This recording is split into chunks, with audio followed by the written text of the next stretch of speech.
Hey, folks, this is Myron from the Tap Wrestling Podcast. Today I am joined by Jesus Zaire of Rebel Life Media, a man who's got quite a few videos popping up on Amazon focused on wrestling. He's got some other videos too, but the wrestling films I started watching and just thought they were dynamite. Thank you for joining me today, sir. Thanks for having me. Dynamite. I ain't heard that word in a minute, man. I like that. Well, I discovered your videos. I was just flipping through Amazon video because that's where I watch most of my stuff besides live wrestling. And I saw this. So I said I wanted to watch this. And then I went to WrestleCade and I saw Amazing Marie. And I'm like, I know that face from somewhere. She's on the cover of this video I wanted to watch. So I reached out to you and said, let's talk about some of these things. You said you were a lifelong wrestling fan. Absolutely. And you were commenting on that when you were growing up, your first two women you discovered in wrestling were Moolah and Wendy Richter. So we must be pretty similar in age because that was right around the WrestleMania time. Yep. Yeah, I'm 38. So when the first WrestleMania dropped, I probably was about 5 years old, maybe, maybe 6. I'm not sure. But yeah, just remembering rocking wrestling and just coming in at that time, not really knowing much before that, but I watched everything, any kind of wrestling I could find. And growing up in Cleveland, I got to see World Class, I got to see NWA, I got to see WWF. So my taste in wrestling kind of varied. I wasn't married to one style, but, definitely WWF was probably the most prevalent because they pushed it the most. Mm-hmm. Mm-hmm. It was out there. It was the easiest. I only got 2 wrestling programs where I grew up in rural Alabama, and one of them was the WWE, the syndicated program. So that was my limited experience to women's wrestling. There weren't any women wrestling in Continental, and right now, to me, women's wrestling is the best wrestling going.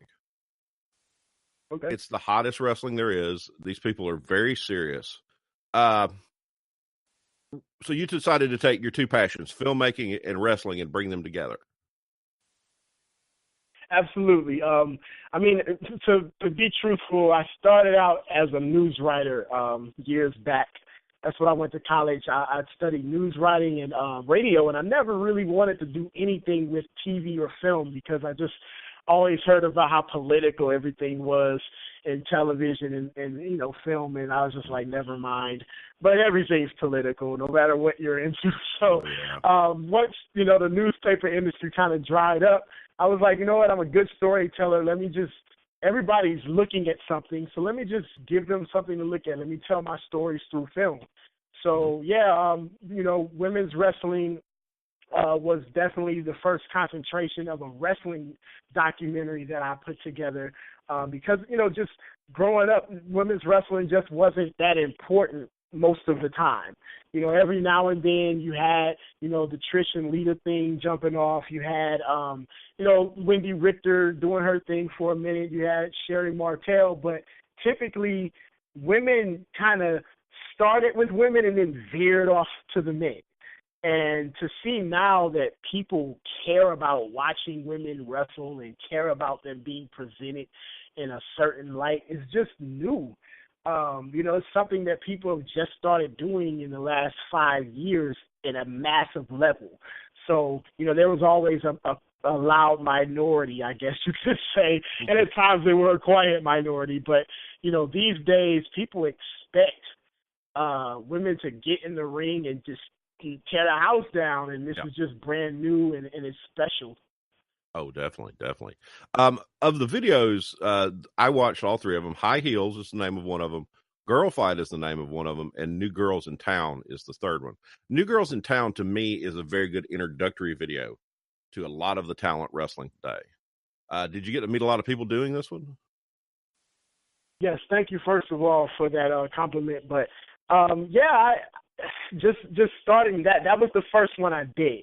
Mm-hmm. And Absolute Intense Wrestling, which is a promotion out of Cleveland, actually opened the door for me to just do what I wanted as far as, asking questions with the different wrestlers. And at the time, the wrestlers that I saw, Jade, who is Mia Yim as well, who was in the not cruiserweight, I'm confusing my events, the Mae Young Classic. It's hard to keep up with them. There's so many of them these days. But yeah, Mae Young was dynamite. Mia Yim was on the Mae Young Classic, and also Marty Bell was on there as well, Shayna Baszler, Nicole Savoy. All of those people I was able to meet before they did that. Jade and or Mia Yim and Marty at the time were in Impact Wrestling, and Mia Yim was the champion at the time, so it was cool to get that story out of her about being a wrestler who people really didn't believe in, and all of a sudden she's the world champion. And also I just like the diversity of the film. Just being able to tell different stories from people from different places, different ethnicities. I grew up, an African-American kid in Cleveland, and I really didn't see a lot of people that looked like me. So much so that I was like a big Samoan fan because I thought they were black, It was funny, but I thought they were just like me. They had, thick hair, and they looked like dudes. Yeah, they look like guys in my neighborhood, So, but to tell this story and to just show like how things have changed, things have progressed in pro wrestling. We got a lot of issues in society, but you see a lot of positives in pro wrestling where people that didn't have an opportunity necessarily 30 years ago, or the opportunity was very hard to acquire.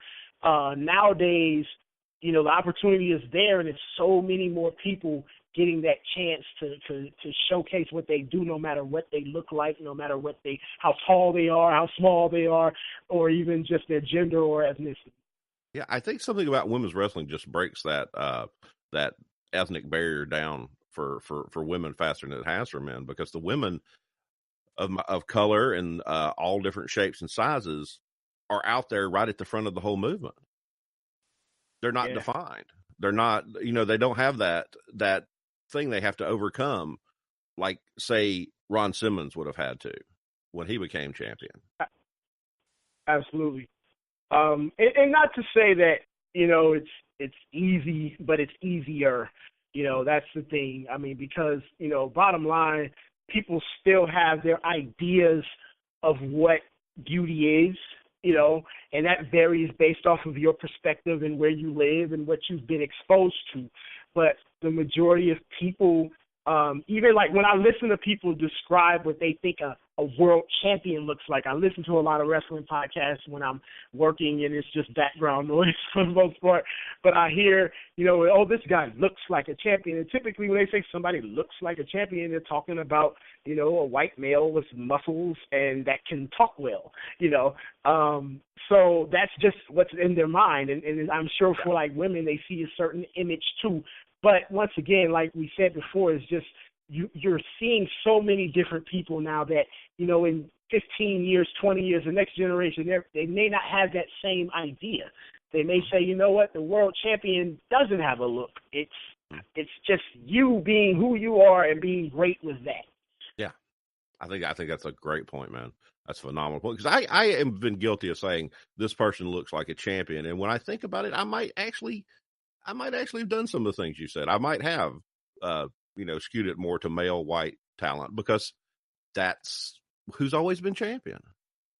And right. I mean, it's not even an indictment. It's just we see what we see. When I not to go too far in the crazy world, but when I was a little kid, my grandmother had a picture on the wall. I said, "Who is that?" She told me it was Jesus, and so I thought Jesus was a white man who had long brown springy hair. And I thought every time growing up, they would say pray, and I would see that dude. You know what I'm saying? And so when we see things in pictures and in movies, we just take to it. This is what this guy looks like. You know what I'm saying? Like there's somebody that thinks Malcolm X looks like Denzel Washington. You know what I'm saying? So because he played him in a film, So it's just, it's just what we do as people. But once again, I just think that we have to get beyond what we think is possible, because there's always something else. There's always something great. I'm a Boston Celtics fan, and to see what Isaiah Thomas did last year, people didn't see that coming from a 5'9" guy. Yeah. So there's always something great that anybody can aspire to.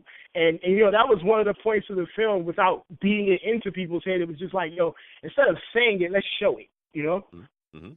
And you did a very good job of reflecting that. It was not a forceful statement. You just allowed the wrestlers to talk, and they said what they had gone through, and they had described their experiences. And I think it worked really well. What I was touched the most about that video is you got to see a description of what these women are doing and what they had been through. And it wasn't preachy. It was nice. It was just an entertaining film. And I think it gives you a better chance to get to know some of the women that you can't, you don't get to see that much about. Like, it's their personal stuff. You see them in the ring, and you see them on cutting promos, but you don't really get their stories much. And that was good for that. I think the winning thing in any project that you do, when you're telling stories, whether people are into wrestling or whatever you're making a film about, is to tell a story that is relatable. Mm-hmm. And we all can relate to the issue of race. We all can relate to the issue of being the underdog and having to scratch and claw and get what's yours. We all can relate to working hard and wanting to do something that you've loved since you were a child. And many of us don't get the opportunity to do those things that we love to do. Many of us have to do what we're told to do. But nonetheless, when we see someone who is doing what they love, we look at them and go, man, I can live through them. Yes. So, that's really like what it is. I mean, you have to tell relatable stories, but you also have to be fortunate enough to have articulate people who can share that story that we all relate to. And I think that all those ladies, especially once again, Mia Yim, Kelly Klein, they all shared a story or something that we all saw. Like, we were all watching women's wrestling, if we were around in the 90s, we saw what they saw. If we were around in the 80s, we saw what they saw. If we were around, just watching in the last, 10 years, 15 years, we saw what they saw. It's just they're in the business now. Yeah. And so they can give you more of an insider view, but we all saw it, so it's relatable. Yep. Well, you did a very good job bringing out the heroine or the heroes in these women. And this is something I would really like my daughter to watch, because I think she could draw inspiration from this kind of story. Just that you can do things, you can achieve. That's real cool, and that's the deal. That's the deal, man. It's like as a storyteller, I focus on winners. It's crazy because, like, once again, like this era that we live in, everybody's complaining about something every single day, and I'm like, yo, instead of focusing on what isn't working, why don't you focus on what is working? And there are a lot of people who are doing great things, but unfortunately, people don't focus on those people because those people make you have to live up to something. You see what I'm saying? It's easier to focus on the people that are disappointing you because you don't have to live up to anything. So, show your daughters, and I encourage people to even show their sons, because, growing up, I'm 38 now, and I'm learning so much on things that, you just thought was the way, and it isn't the way as a man, even thinking, you know what I'm saying? And so it's crazy how much stuff is going on in the world right now with gender issues and relations. Changes are very rapid. Some of these things that are happening, some of the scandals that are happening and all of that, some of it is just based off of just being uneducated, you know what I'm saying? And unaware on how to, how people should be treated, and even how to accept people who are just as good as you, even though they're different. You know what I'm saying? And that goes for any person, no matter what your ethnicity is, or no matter what your gender is, Mm-hmm. I agree 100%. Well, you said you like to focus on winners, but man, you did a phenomenal job in High Heels, focusing on the psychology of wrestling heels. Okay. Thank you. That was a very good reaction film based on what the women who are playing heels feel and do. and how they live out their character. And Amazing Maria was just so dead on in that. Mm-hmm. That was great. And it shows you have a good understanding about wrestling and the wrestling roles and how people do things to be able to produce a film like that. I love that one. Thank you. I got to credit like Jim Ross. I love his podcast, The Ross Report. It's common sense, and it's not too negative, and it just serves its purpose. You know, you can hear so many great stories from the people that he talks to. But, you know, I know he was on a tangent for a while just talking about there aren't any heels in wrestling. And he was talking about, you know, what it takes to be a heel. And so, you know, I just felt like, okay, let's kind of go down that avenue. And so seeing Amazing Maria and some of the other women that were in the project, I just thought that, you know, here's a good opportunity for these women to, first of all, get more exposure. MJ Jenkins is another person that you see on there, Samantha Heights, and those types of wrestlers. Maddie Max was another one who was hilarious on there. But here are some people who they are despicable in the ring, and every story needs an antagonist and a protagonist. You need that, and you need them to play their role so well that you feel emotion. And if you don't feel emotion, then there's no point of watching pro wrestling. You know, like that's really it. Like I think nowadays you have a lot of people that just want to watch for the moves. Yeah. And I can't be mad at that. It's just a different generation, a different time.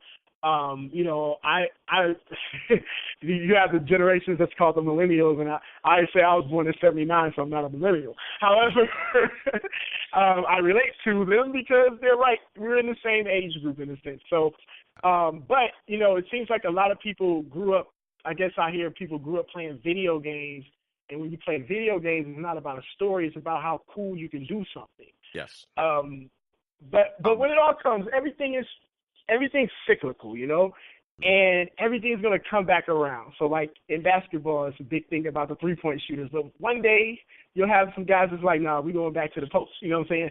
So the same thing with storytelling. Storytelling will never die. As much as people like moves, storytelling will never die because those same people that love moves get real upset when their favorite guy isn't put over. And how do you put over your favorite guy? You got to tell a great story. Like that's really it in wrestling. No matter how many moves you do, if the story isn't there, people are not going to relate and they're not going to hold on to it, you know? And so that's why you have a lot of disappointed wrestling fans. They don't know what they're missing. You know what I'm saying? They think what they're missing is their favorite person winning and a bunch of high spots. You know, that's what they think they're missing. But what they're really missing, or even just some great technical wrestling. So as much as these people that say, oh, I love Daniel Bryan or I love Bret Hart, you know what I'm saying, all of that, those guys had stories that went along with the work. Yeah. And I think that the story and the character is more important than the in-ring work. And I think people got it twisted. You know what I'm saying? Not to go, I done went too far off of the rails, but. Oh, no. That's what really we do, man. Just talk. That's the best thing about this. Yeah, I think that I know I grew up in the cartoon era of wrestling, but I also saw the attitude era. I appreciate every era of wrestling. I love Dean Malenko when I first saw him. I was just like, man, this dude's amazing. The dude's just amazing. But I don't want to watch 10 Dean Malenko matches on one show. Dean Malenko was special. Yeah. You know what I'm saying? Like, I had never seen anyone just close their mouth and go to work like that, ever. Never saw that, right? So he was special. Let him be him. Okay, I don't want to see Dean Malenko 1, 2, 3, 4. No, just one. I don't want to see 10 AJ Styles or 10 Daniel Bryan. No, I need to see an earthquake. You know what I'm saying? I needed to. When I was a kid, I hear people on shows talk about how they hate Kamala or they hate George the Animal Steel. And it's like, nah, those dudes played a role. Maybe you didn't like how they wrestled, but it wasn't about the wrestling. No, it had nothing to do with it. Right, what is pro wrestling? Okay, if you want to watch great technical work, take your behind to a high school and watch some high school wrestling. Sit there all day. Those meets last for like 10 hours. They were forever. okay? Go to a college and watch some wrestling. No, it's about the entertainment. Like, no one man gang, you know, he's Killer Khan. Them dudes, they scared me to death when I was a little kid. You know what I'm saying? And we need more people like that now. That it's like, okay, yeah, you got the workers, but you need some people that's like terrifying. Yeah. And that's why Braun Strowman is doing what he's doing, because he's like, he's a bit terrifying, you know? And they are booking him so well right now that they've kept him over even when he's lost. They've just hit that magic sweet spot with him, and he is the serious guy. Everybody says Roman was the guy, but I think it's Strowman, man. They seem to have put everything behind Strowman now. Here's something I got. I think that they have to, and I'm not the one that likes to book the show, but it just clicked into my mind. They have to get Strowman over to get Roman over. I really think that's what has to happen. Mm-hmm. Like, you have to get Strowman has to become either the guy people are terrified by or they love, and then Roman can sneak up behind him. You know what I'm saying? And be the other guy, the antithesis. You know, and because they need one. Stone Cold needed The Rock. Stone Cold needed Vince. You know what I'm saying? Like, you have to have that other guy, and so I think you have to get. Yep. Yeah, you have to get Strowman over to get Roman over. You can sneak Roman on the people, because right now, like, their eyes are kind of coming off of him. Mm-hmm. So it's like, okay, the heat's dying on him. That's good. Yes. Now we can kind of do something backdoor, and next thing you know, you're cheering for him. You know? So it's all about entertainment. It's all about manipulation. Vince doesn't give you what you want. Vince gives you what you need. He knows what you need to see. He knows how to do the show. You may not like it at first, but eventually he'll win you over every time. He's a genius. And he's 70-something years old, and he's been there forever. The guy knows what he's doing. No matter what these people think. Yes. No matter what these people think, man, this dude been doing this for 40 years now, and it's worked most of the time. You know, I mean, you're not gonna go perfect. Who do you know? What television producer? Because that's basically what he is. What television producer do you know that has had a hit show for 40 years? Exactly. You know, like no one, you know. Like, you think about Norman Lear, as great as he was, he had to go from show to show to show to show to show. You know what I'm saying? WWE, WWF is the show. You can call it Raw, you can call it Superstars of Wrestling, you can call it whatever. But it is the show. It has lasted, and it's had its highs and lows, but it's still got millions of people watching it every single week. Still got millions of people getting the network, millions of, you know what I'm saying? So the guy is on to something, man. And I watch people like that, and I learn.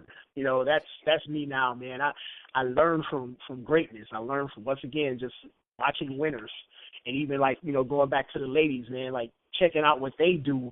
Some of these women, like, you know, they're climbing the hill in the indie circuit. And, you know, you got, like, journeymen, women that do it for 10, 15, 20 years, you know, that may never reach the WWE, but that's okay. Yeah. Like, the fact that you're getting booked, the fact that people are interested, the fact that we're here doing this show talking about these names, once again, people like Amazing Maria, people like Haley Shadows, the fact that we see these people, you know, doing their thing, you know, that's a win right there, because once upon a time, you know, once again, we weren't talking about these women. They didn't have full shows with all women, like AIW has Girls Night Out, and I'm going to CWA in January to cover the Raven Black, Raven Black Memorial Tournament? I think that's what it's called. So it's called, actually, it's promotion, let me say it right, it's Capital Wrestling Alliance. All-female show. They're going to have cable in, like, I think 3 different states. That's in that great, area, man. Delaware, Philadelphia, Pennsylvania. I think. Let me not misquote, but, you know, they definitely have TV involved. They got me coming up. I'm going to do a short film about it. You know, so winners, just because you didn't make it to WWE doesn't mean you're not a winner. No, and they do so good on the indie circuits now. There's a lot available to people to wrestle, just wrestling indies. And they're doing okay. They're making careers. the indies are growing. Once again, it's not easy. I look at Amazing Maria at times and see the bruises this woman has on her body. What she puts herself through, and it's like, man, are you sure it's worth any kind of payout they gave you? But once again, it's the love of it, and your judgment of success isn't what everybody else's judgment is. It's what did I do? What did I set out to do, and did I accomplish it? You know what I'm saying? Because it's not always about money. Like, you're going to get money if you're doing it the right way. That's how I feel. In time, you'll get booked, and somebody's going to pay to see you if you're doing it the right way and your intentions are good in what you do. But what are you getting from this? Did you accomplish what you set out to do? Whether it's to be the champion of this indie promotion, or whether it's to make people boo you, whatever it is, man. Like, set goals and accomplish them. I mean, I got 21 movies on Amazon right now. Exactly. 21 total movies. And why do I have those 21 movies? Because when I bought a Fire Stick, I didn't even know what it was. And I was on the phone with a person that I made a movie of, a singer named Adina Howard. I was on the phone with her, and I said, I'm about to get one of my movies on this Fire Stick. I don't know what it is, but I'm about to get my movie on one of these Fire Sticks. I just wanted one movie on there, and that was in 2015, or maybe probably was 2016. But I know within a year, I'm sitting here with 21 films on, and about to have about 25. And probably 30. So saying all that to say, man, just tell people in general that's listening and watch, that follow you, just, man, if you have a goal, just do it. Like, don't have any fear. Do what you want to do. Be patient, but make it happen, and just believe that you're the best at what you do. Mm-hmm. Now, I discovered your films before I discovered they were your films.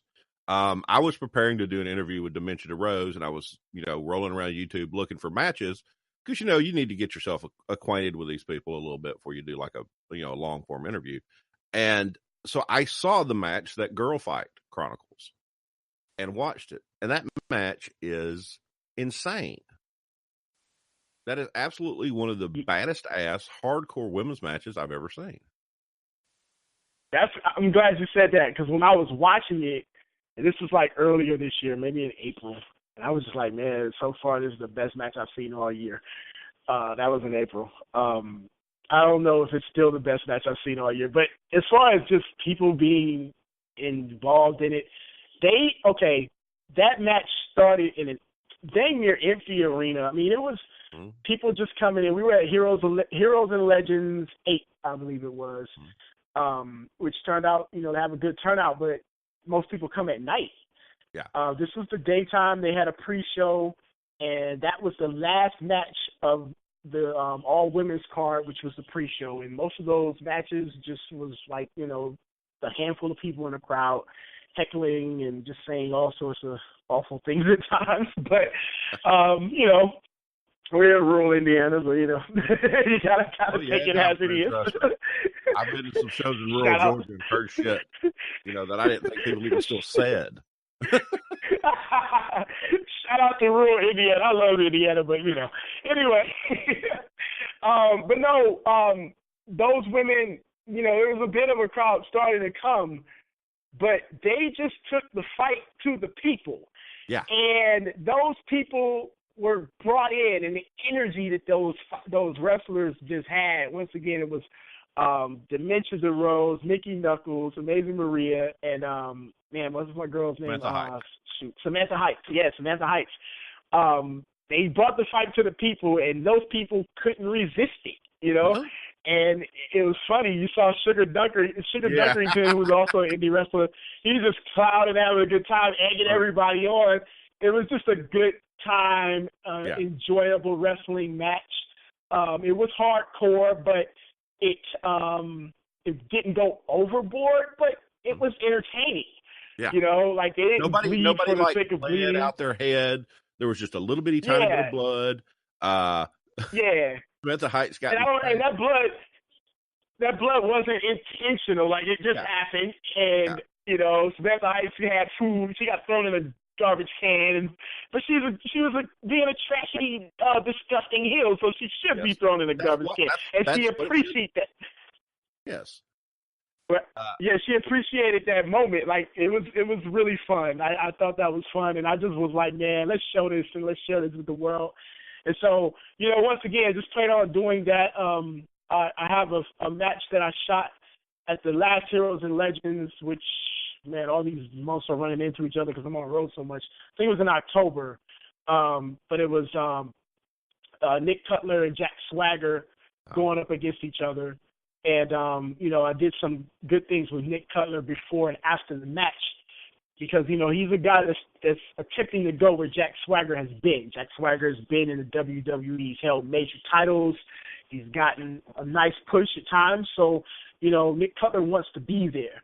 So to be able to show that, and once again, tell that relatable story, we all have dreams and aspirations. And I'm sure every guy alive has had a dream that if he loves football that he could score a touchdown in the Super Bowl. You know what I'm saying? Nick Cutler has that goal, and it's not impossible for him to get there. Oh, yeah. We've had him on the podcast.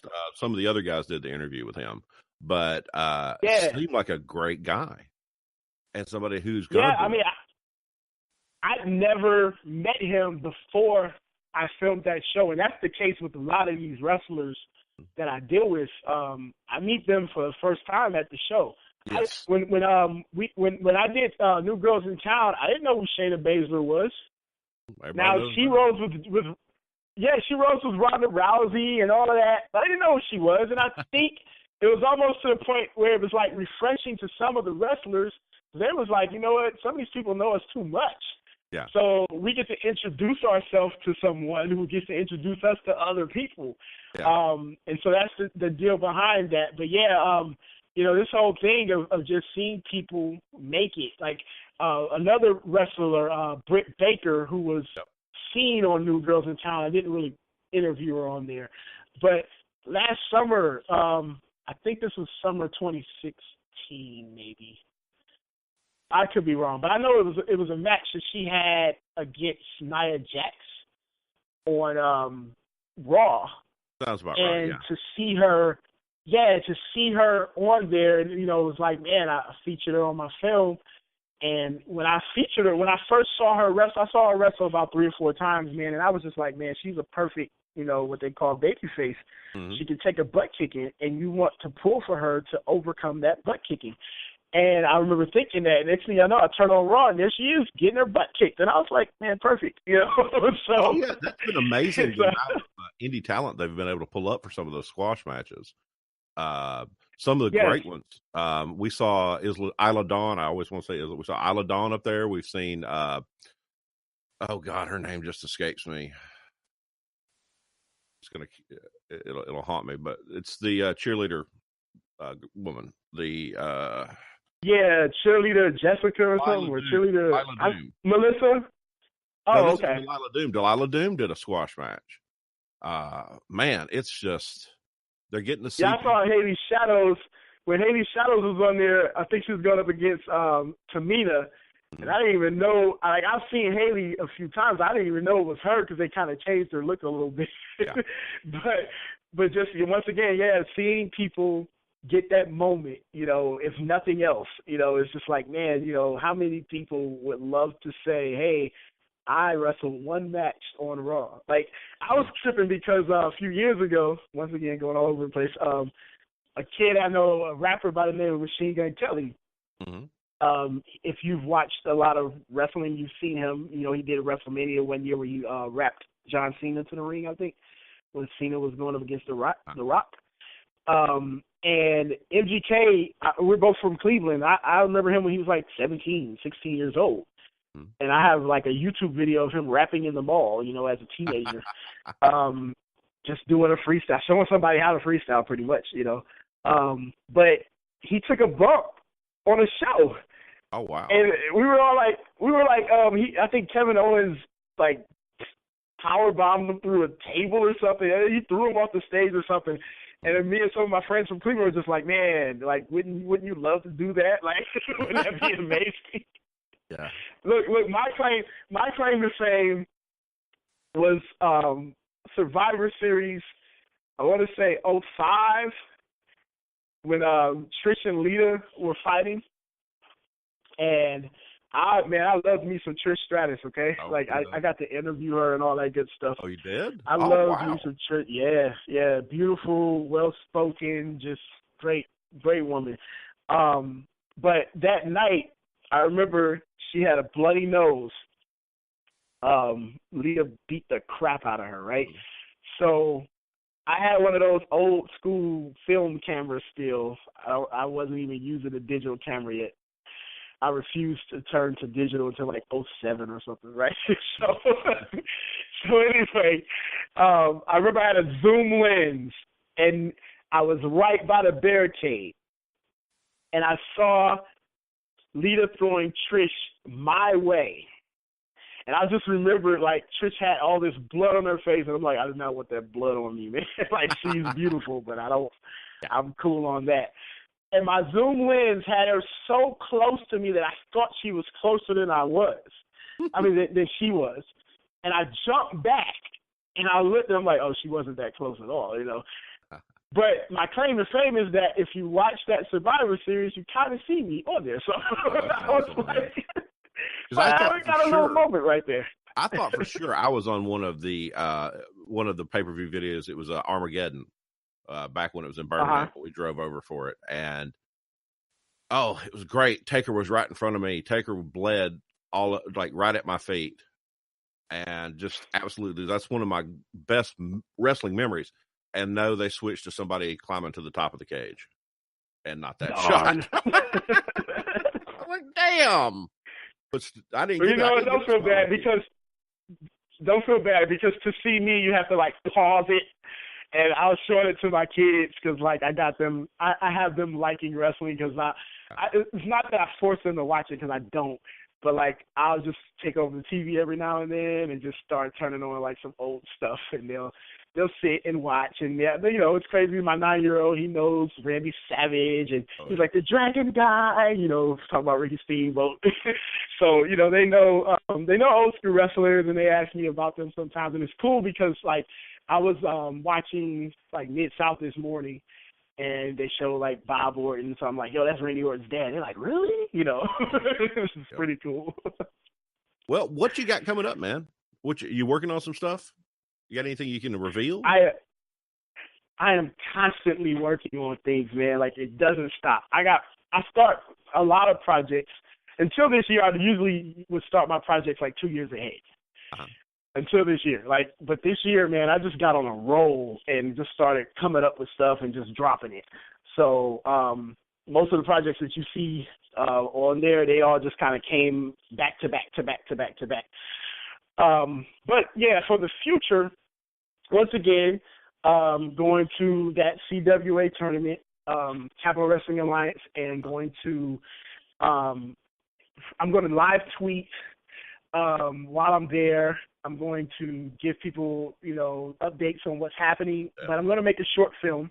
Yeah. I'm going to make a short film about the event, hopefully be able to talk to wrestlers in depth about their journey there, what got them to that point, and where they plan on going in the future. Maybe a bit more in the direction of New Girls in Town, where you see just the further progression of where women's wrestling is and where it's going. Here are some more ladies that you'll be watching in the future. Here's some that you may never hear from again, but they're still doing this because they love it, So that's a big project. I have to drive all the way from Ohio to Delaware to make that happen, but we're going to make it happen. Also, once again, the Nick Cutler, Jack Swagger match, be on the lookout for that from Heroes and Legends. I worked with a singer by the name of Adina Howard. She had a big hit in 1995 called Freak Like Me, so I tour with her sometimes. But I also plan on, I have a movie, one of my favorite singers is Bobby Brown. I love Bobby Brown. Yeah. And I have a film that's about, it's about masculinity in music. Because when I grew up as a kid, this has nothing to do with wrestling, but when I grew up as a kid in the 80s, the biggest stars was Michael Jackson and Prince. those are the guys. And what we see and what we normally say as masculinity, they really went against that, you know. They wore makeup, they wore blouses, they, you know, they danced like, you know, differently than what we would say guys are supposed to dance like and talk like and walk like. And then all of a sudden at the end of the decade comes a guy called Bobby Brown who is just like straight up the dude from the corner, you know, the dude that you see in the hood. It's like, hey, he looks like my brother, you know. Where Michael Jackson and Prince look like characters, you know. Like they look like something you would draw, you know. But Bobby Brown was like an everyman. Yeah. So yeah, the point of the film is to kind of share my experience of just understanding what masculinity was just through music. Yeah. You know, how do you express yourself as a male? You know, and in my neighborhood, you know, it's like the things that people talk about now is just like, man, you should hear some of the things we said in the barbershop. You should hear some of the things, you know, it's like, it was so okay, you know. So much trouble relating to my teenage kids about what goes on and what happens anymore because, you know, I grew up in the 80s and, you know, if you had a problem in the 80s, you just hit somebody. And now you can't do that. I mean, it's like, I don't even know how to talk to these kids. Well, like this person's bothering me at school. Have you hit them yet? No, we can't hit people. Well, there goes my only option. Yeah, you know, it's a different time. You know, being a father of two, you know, you can't fight it. Yeah. You know, you kind of have to go, okay, you know, there's some things that we learned that worked. Yes. There's some things that we learned that suck, and it has resulted into some of the things that we hate today, you know. But definitely, I would say hold on to the things that worked, no matter what anybody says, you know. So there's a sternness that I have with my two sons because I have to prepare them for real life. Yeah. You know, so I have to be tough on them when it's time to be tough because if I don't, someone else will. And that's, I mean, this has nothing to do with wrestling once again, but this is real life stuff is that a lot of times, you know, we say, oh, you know, I think we're more concerned with being cool with our kids and being their friends, which is fine. But they also got to know that, man, it's a hard world out here waiting for them. Yeah. And, you know what I'm saying? It's like you got to be prepared for consequences. You got to be prepared for just what's out here, and when you don't have everything that you thought you had, what are you going to do then? Because that's my whole career. Like, you know, oh, you can't have this anymore. All right, what am I going to do? Am I going to sit here and cry, or I'm going to make something happen?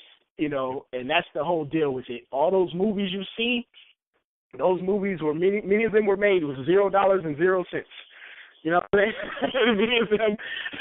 I've never made an excuse for not having enough money. I never made an excuse for anything. I said, okay, we're just going to make it happen. And, you know, you put one foot in front of the other, and next thing you know, things are coming together. People are tripping over themselves to help you. You know what I'm saying? I mean, look at where we are right now. You know, the fact that putting out content, you know, all of a sudden we're talking right now. You know what I'm saying? So, and the main thing that I pride myself in is like, okay, you know, you definitely got to help those who help you, and you definitely got to keep helping yourself.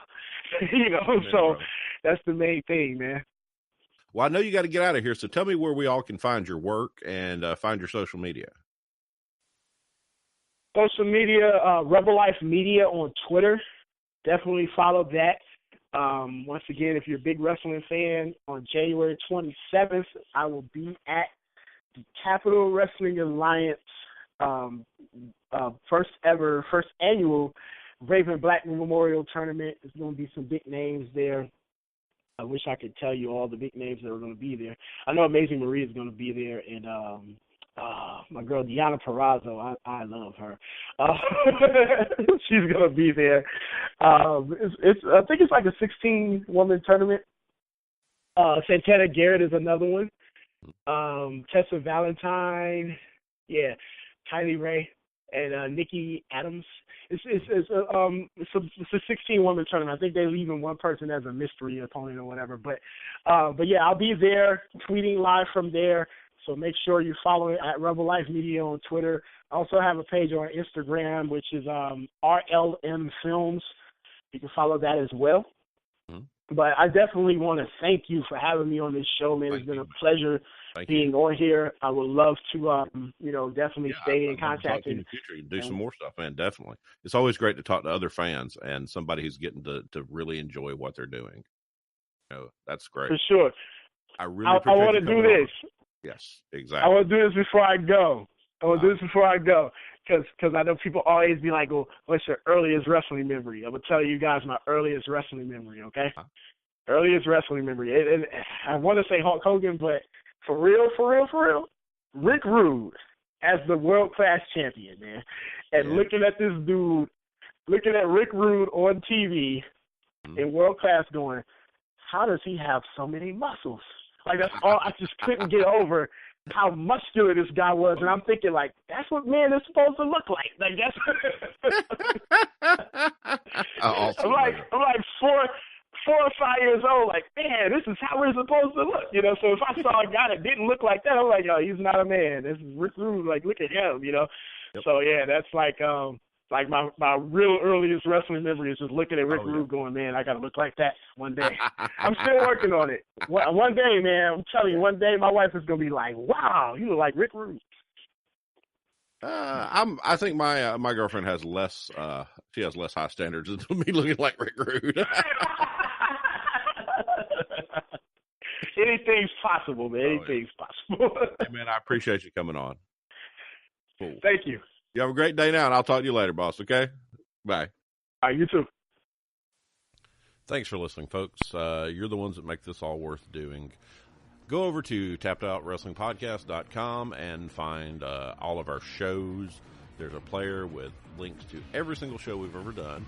There are our affiliate links for Amazon, the Fight app, and the Blue Apron. Purchase some stuff through there and help the guys out.